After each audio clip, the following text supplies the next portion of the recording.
Shalom, ako si Kuya Joshua at ang pag-aaralan natin ngayon ay patungkol sa salvation o kaligtasan. Paano nga ba tayo mapupunta ng langit? Paano ba tayo magkakaroon ng kaligtasan? Paano ba tayo mabubuhay ng walang hanggan?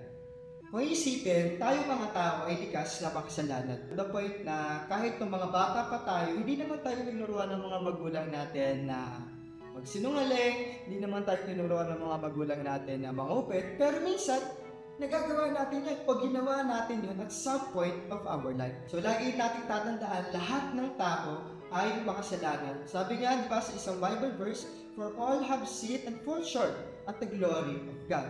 Plano ba ni Lord, plano ba ni Jesus para sa iyo na ikaw ay papunta ng impyerno? Lagi natatandaan, sinabi sa Bible, for I have a plans for you to prosper, not to harm you, plans to give you hope and a very good future. Malaki at maganda yung plano ng Panginoong Diyos sa buhay ng bawat isa. Pero paano ba tayo magsisimula? Saan ba tayo magsisimula? Paano ba magsisimula yung magandang plano ng Diyos sa ating mga buhay? Ito yung 4R of salvation o ano ba yung mga ways para tayo ay magkaroon ng kaligtasan. Ang unang step para tayo ay magkaroon ng kaligtasan ay unang-una nating maunawaan na tayo ay makasalanan. We must realize that we are a sinner.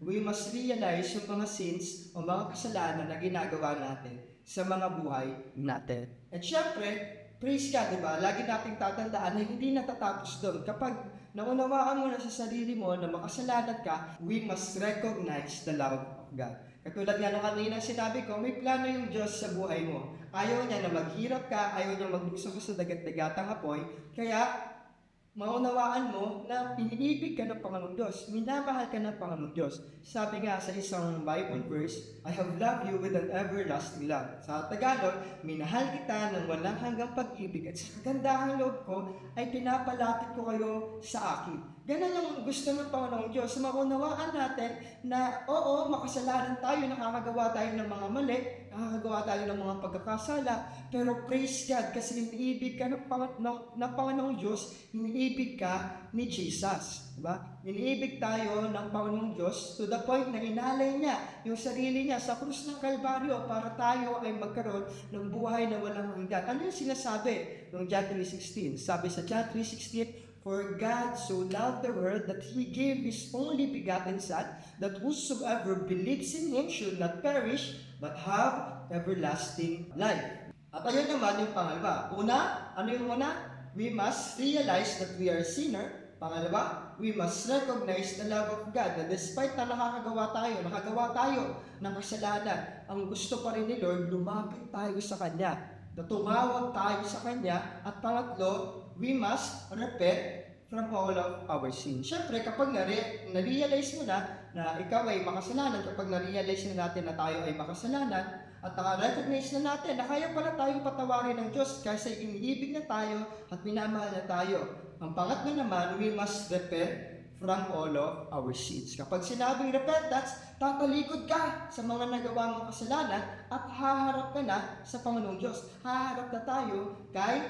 Jesus. We must repent from all of our sins. Ibig sabihin din nun, natatalikuran na natin, hindi na natin gagawin pa kung ano yung mga pagkakamali natin noon. Kung dati nagmumura tayo, kung dati ay namumopya tayo, kung dati ay gumagawa tayo ng mga maling bagay na parang okay lang sa atin na gawin mga ganong bagay.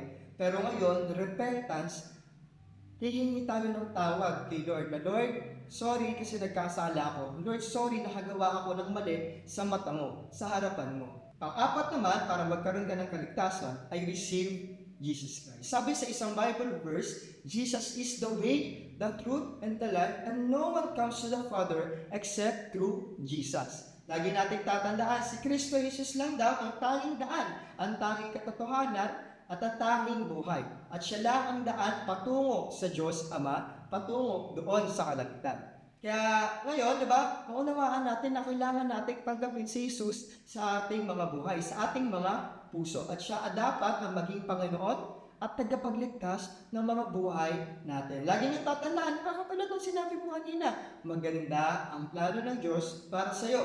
Maganda ang plano ng Diyos para sa buhay ng bawat isa, pero magsisimula lang yung magandang plano na yun kung tatanggapin natin si Jesus sa ating mga puso. Kung ikaw ay hindi pa ligtas, ano yung 4 na ways para ikaw ay magkaroon ng kaligtasan? Una, we must realize that we are a sinner. Maunawaan natin na nakakagawa tayo ng pagkakamali, na nakagawa tayo ng pagkakasala. Sinabi nga, diba, for the wages of sin is death, but the free gift of God is eternal life. Pangalawa, we must recognize the love of God. Diba? Maganda yung intensyon ng Diyos sa buhay mo.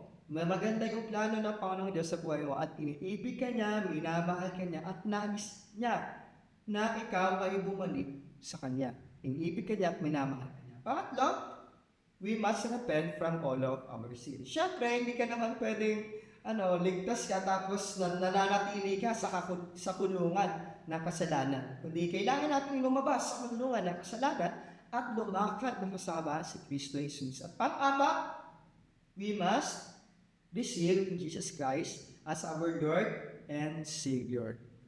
I-receive natin, tanggapin natin yung libreng regalo ni Jesus sa ating mga puso, sa ating mga buhay. Hindi mo kailangan magbayad ng kung ano pa, hindi tanggapin mo na si Jesus sa iyong puso. Kaya yun lamang, I hope and pray na meron kang natutunan sa araw na to, pero bago tayo magtapos, tapusin lang natin ito sa isang panalangin. So kung ikaw tinatanggap mo na si Jesus sa puso mo, nais mo na siya na maging Panginoon at tagapagligtas, sundan mo lamang itong panalangin na ito. Panginoong Diyos, maraming salamat po dahil naunawaan ko na noong ikaw ay napako sa krus ng Kalbaryo at ialay mo ang buhay mo para sa akin, ako ngayon, Panginoong Diyos, ay malaya ng makakalapit sa iyo. Linisin mo po ang aking puso, linisin mo po ito sa lahat ng karumihan at kasalanan. At pinapanalangin ko, Jesus, na ikaw ay pumasok sa aking puso at tinatanggap kita bilang Panginoon at tagapagligtas. Salamat, Panginoong Diyos, dahil alam ko na isusulat mo yung pangalan ko sa aklat ng buhay. In Jesus' name we pray. Amen. So, shalom guys. Sana ay meron kayong natutunan sa maikling pagbabahagi ng salita ng Diyos.